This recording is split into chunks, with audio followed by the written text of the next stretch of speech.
कल हम लोगों ने अपना टॉपिक एल्यूमिनियम से रिलेटेड स्टार्ट किया था, जिसके अंदर अपन ने प्यूरिफिकेशन ऑफ बॉक्साइट यानी कॉन्सेंट्रेशन ऑफ ओर के लिए दो मेथड लिए थे।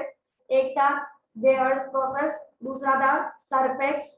एक था रेड बॉक्साइट के लिए, एक था व्हाइट बॉक्साइट के लिए। इतना हमारा हो गया था। उसके आगे हम लोगों ने चालू किया था इलेक्ट्रोलिसिस। वही पार्ट को आपको चालू करना है। नहीं लिखा?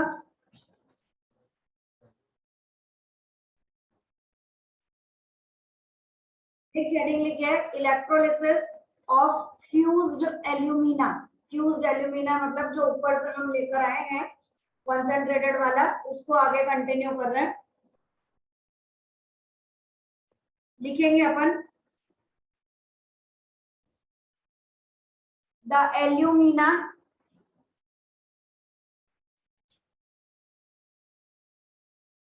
is dissolved in molten cryolite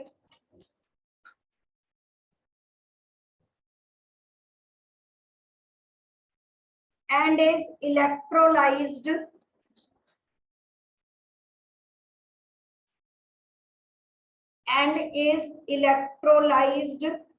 in an iron tank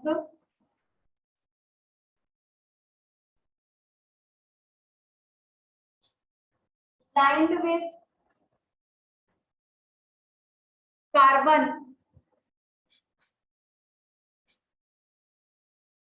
from inside.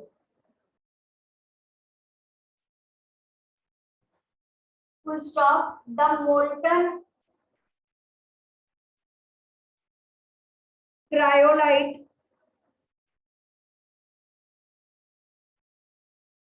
helps to decrease the melting point to about 1173 Kelvin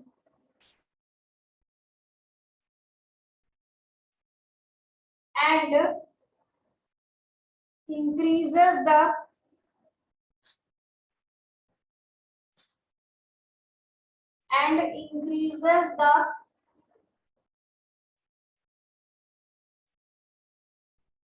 conductivity.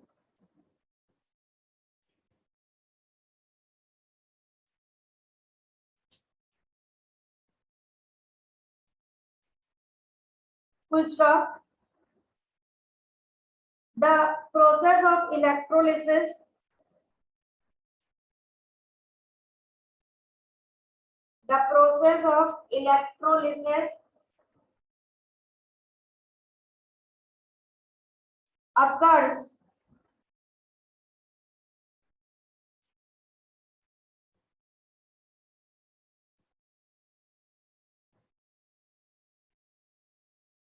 occurs as dash करके लिखिए। मेटल हमेशा कहाँ मिलता है? कैथोड पे। तो एट कैथोड एल्यूमिनियम गेन्स लिखा है मैंने, Al3 प्लस 3 इलेक्ट्रॉन्स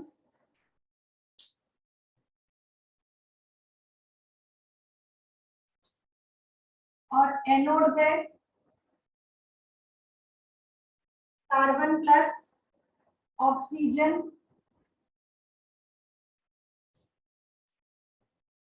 बेटा मैंने O ही लिखा है, प्लीज O2 नहीं लिखना।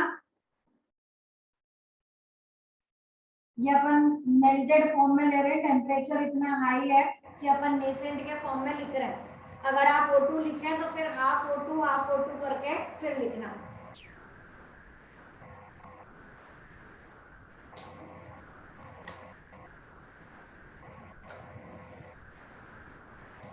Here oxygen is utilized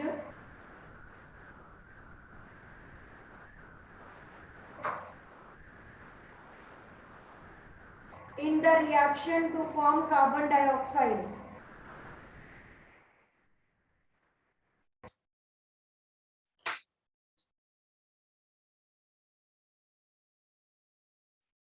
For every 1 kg of aluminium produced,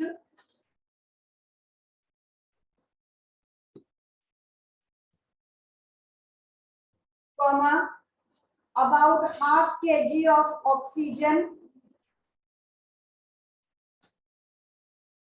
अरे half kg of oxygen कहाँ चला है, carbon, I'm sorry, half kg of carbon is burnt away.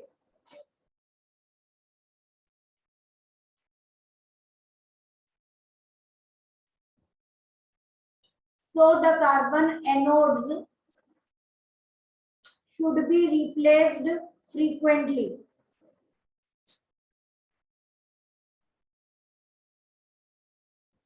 Should be replaced frequently नहीं तो periodically, बार बार बदलना पड़ेगा. It should be replaced periodically. Board पे ये हम लोगों ने प्रोसेस का नाम अपन बाद में लिख लेंगे. The process is called as Hall Heroult process. अच्छा क्वेश्चन है, इंपॉर्टेंट रहेगा लर्न करने के लिए. ये हमारे पास में हमने आयरन का टैंक लिया, अंदर की तरफ से इसको कार्बन की लाइनिंग कर दी. ये वाली जो लाइन है ये कार्बन की बनी हुई है और इसको हमने नेगेटिव से ज्वाइन किया. यहाँ पर हमारे पास में ये जो रॉड्स हैं ये भी किसकी रॉड्स हैं, कार्बन की रॉड्स हैं. ये जो पार्ट है ये एनोड की तरह बिहेव करेगा. अब यहाँ पर हमने मोल्टन Al2O3 लिया. मोल्टन टेम्परेचर ज्यादा है, अपने आप जो ऊपर वाला आपका Al2O3 था वो कैसा हो जाएगा, मोल्टन फॉर्म में कन्वर्ट हो जाएगा. It is molten Al2O3. साथ में आपने वर्ड लिखा है क्रायोलाइट.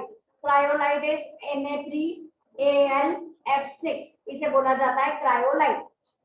अब क्वेश्चन यहाँ पर यह हो गया कि क्रायोलाइट का काम क्या होता है, हम क्यों डालते हैं क्रायोलाइट. तो उसके लिए मैंने आपको 2 पॉइंट्स लिखवाए, पता ही नहीं चला कब लिख लिए. आपने लिखा है कि cryolite decreases the temperature up to 1173 kelvin and also it increases the conductivity. तो ये जो 2 पॉइंट आपने लिखे हैं लिखते लिखते में वो आपके क्रायोलाइट के यूजेस हुए कि ये Na3Al(F6) का काम क्या होता है. तो एक तो क्रायोलाइट क्या होता है और दूसरा क्रायोलाइट के काम क्या होते हैं. ठीक, उसके बाद में अब हमारे पास में ये मेल्ट होगा. एल्यूमिनियम नीचे आता जाएगा. ऑक्सीजन जो खाली बचा वो इस कार्बन के साथ, ये कार्बन रॉड्स हैं, इनके साथ रिएक्ट करेगा, कार्बन डाइऑक्साइड प्रोड्यूस करेगा, गैस बाहर की तरफ निकलेगी. अब यहाँ पर एक मैंने आउटलेट नहीं बनाया, यहाँ पर एक आउटलेट बनेगा. जो भी हमारे पास मोल्टन एल्यूमिनियम बनता जाएगा उसको हम यहाँ से बाहर की तरफ निकालते जाएंगे. तो एल्यूमिनियम हम यहाँ से निकालेंगे. ऑक्सीजन जो है वो कार्बन के साथ रिएक्ट करके कार्बन डाइऑक्साइड बना के निकल जाएगा. तो for every 1 kg of aluminium produced कितना, half kg of carbon is used. अब आपको जो लिखना हो बाकी रह गया और लिखना वो लिख लीजिए.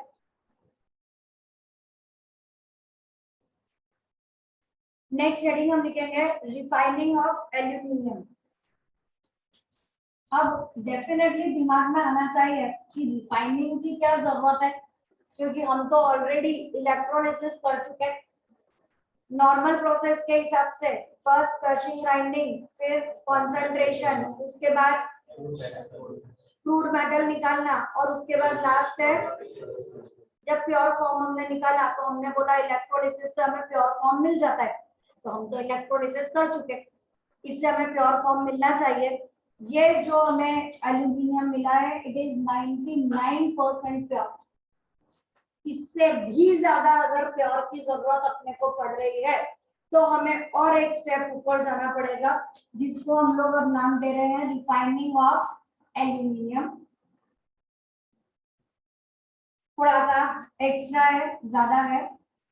बोर्ड पे देख लीजिए, ये मैं लिखवा नहीं रही हूँ.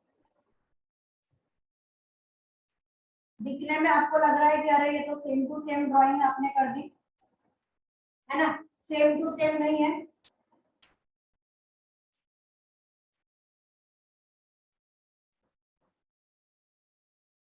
इस वाले के अंदर अपन लोगों ने टोटल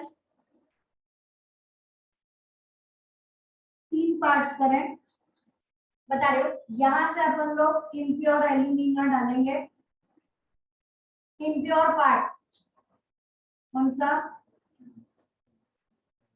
ये वाले को यहाँ नहीं ला रहे, वो जो पहले कॉन्सेंट्रेटेड वाला था, कौन सा वाला, बेयर्स प्रोसेस या सरफेक्स वाला था, उससे जो Al2O3 बना था, that is called as alumina. 99% तक चाहिए तो ये वाला हो गया। उससे भी ज्यादा प्योर फॉर्म में चाहिए तो हम लोग नया मेथड ले रहे हैं, इसे हम लोग नाम देंगे हुप्स इलेक्ट्रोलिटिक मेथड। ये भी इलेक्ट्रोलिसिस ही है, लेकिन ये काय के लिए है, इस वाले से भी ज्यादा प्योर फॉर्म के लिए हम लोग इस मेथड को यूज कर रहे हैं। This is called as Hoopes electrolytic method. अपने पास जो इम्प्योर एल्यूमिना है वो हमने यहाँ से डाला डाला डाला डाला, वो यहाँ पर आया। टोटल इसको हमने 3 लेयर्स में डिवाइड कर रखा है। This is your first layer, this is your second layer and this is the third layer. तो जो एल्यूमिना आएगा वो सेकंड वाली लेयर में जाएगा। ये वाला हो गया हमारा मोल्टन फॉर्म। उसके बाद में इम्प्योर वाला पार्ट नीचे चला जाएगा, प्योर वाला पार्ट हमारा कार्बन वाली रॉड्स के पास में आ जाएगा। इसका मतलब ये जो 3 कार्बन की रॉड, 3 4 5 जितने भी हो, ये वाली जो कार्बन रॉड्स हम ले रहे हैं, दे एक्ट एज कैथोड। और ये वाला सेम आयरन, हाँ ये पूरा आयरन से बना हुआ है। ये वाली जो लाइनिंग है ये भी कार्बन की है एंड दे एक्ट एज, दोनों का डिफरेंस समझ में आएगा। यहाँ वाले में हमने इस वाले को कैथोड लिया, जो भी हमारा प्योर फॉर्म है वो नीचे आता जा रहा है। प्योर फॉर्म नीचे आ रहा है, हो सकता है by chance 1% impurity settle down हो जाए, इसलिए ये नया मेथड डिजाइन किया गया कि अब हम लोग इम्प्यूरिटीज को नीचे ही रखेंगे और जो प्योर मेटल होगा बोले उसको ऊपर जाने दो, कहां पर, एट द कैथोड। तो केवल ये प्रोबेबिलिटी कि बाय चांस कोई चीज हेवियर हो, कुछ हो, इसलिए वो इम्प्योरिटी के फॉर्म में नीचे आ जाए, तो ये नया मेथड डिजाइन किया गया which is called as Hoopes electrolytic method. Iron tank दोनों में है, कार्बन की लाइनिंग दोनों के अंदर है, कार्बन की रॉड दोनों के अंदर है। डिफरेंस क्या किया, यहाँ पर ये कैथोड बन गया, मतलब aluminium pure part is deposited at carbon rods which are cathode. तो ऊपर जा रहा है हमारा प्योर एल्यूमिनियम, ऊपर पहुंच जाएगा, और यहाँ पर कैथोड कहाँ पे था, कार्बन लाइनिंग पे, तो प्योर वाला पार्ट नीचे आ रहा था। तो दोनों का केवल इतना चेंज, हुप्स इलेक्ट्रोलिटिक मेथड लिख लीजिए। ये अपना पूरा एल्यूमिनियम जो है अपने को प्योर फॉर्म में मिल गया, काम खत्म हो गया, हमारा टॉपिक ही था एल्यूमिनियम से रिलेटेड। अब नेक्स्ट अपन चालू करेंगे आयरन। तो एक्सट्रैक्शन ऑफ आयरन, टोटल हमें 4 लेना है, एल्यूमिनियम, आयरन, जिंक और कॉपर। तो एल्यूमिनियम कंप्लीट हो गया, आयरन हम स्टार्ट कर रहे हैं।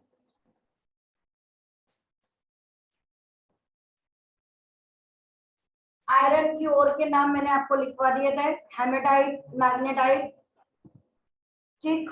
उसके अलावा एक और अभी लिख लो, ore of iron siderite, SIDERITE,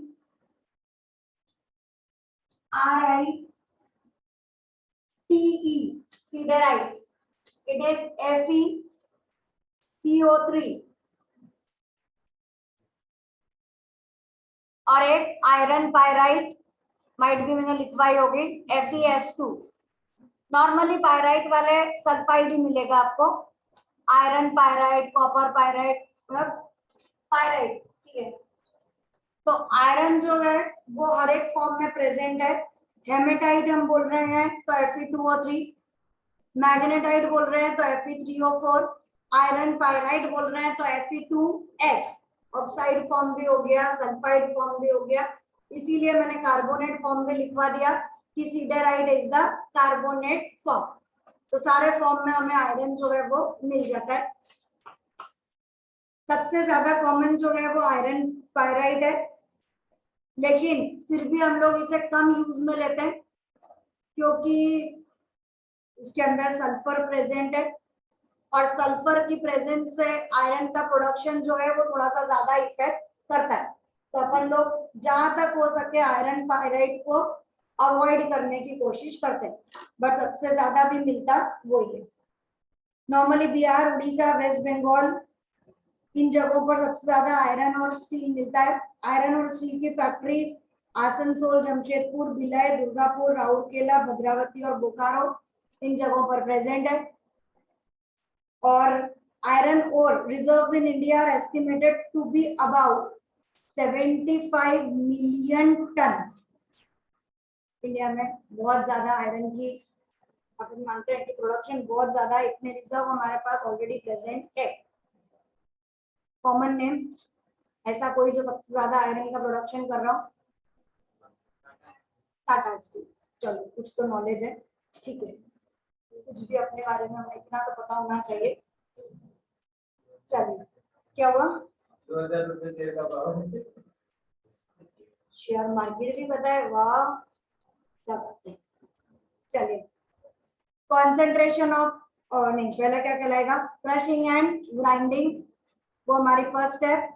second, concentration of ore which is done by gravity separation. नहीं पता चला क्या हुआ, ठीक है। आयरन की ओर हमने ले ली, अब आयरन की ओर को सबसे पहले क्या करना है? क्रशिंग और ग्राइंडिंग, बारीक बारीक छोटे छोटे पीसेस में तोड़ना है।